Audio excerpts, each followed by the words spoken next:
What would you want Ghanaians to remember you for? For my contributions to the development of the country. I'm not a doctor, I'm not an engineer, even though, honestly, as I said, I am balanced. So even as I sit here, I have scientific ideas. I'm working on an app for tourism. That's nice. I'm working on another app for personal security.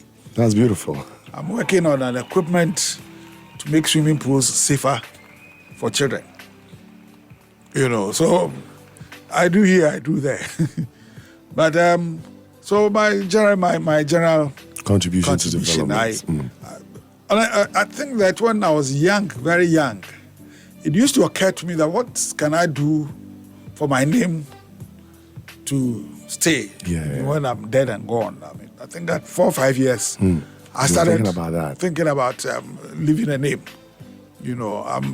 Sometimes by providence. Some of the things I said, I was a play. Somebody watches and says, "Let me take you to the U.S. Let me do this for you." Some of them by providence. Some of them I did not plan. Yeah. That day when we were going to perform the play, I had not planned that I'll travel to the U.S. after that. Like 2 weeks later. 2 weeks later. So some of the things I had not planned that I was going to Johns Hopkins. I had not planned that I was going here. So some of them by providence, and therefore I would always say that thank God. And so I now devote much of my time to God's work. I love that. I'm the chairman of the Methodist Church Arts Committee, and I've done a play on the history of the Methodist Church and how Methodism came to Ghana. I'd love to see that. Yes, and so we're doing our best. If anytime God decides that, hey, you've been there well enough, you go and continue there.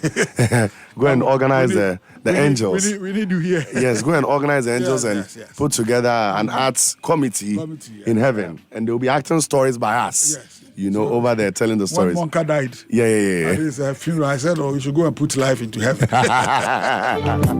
Thank you so much, John Abeiku. So we're speaking to Abeiku Sagoe, legendary Abeiku Sagoe.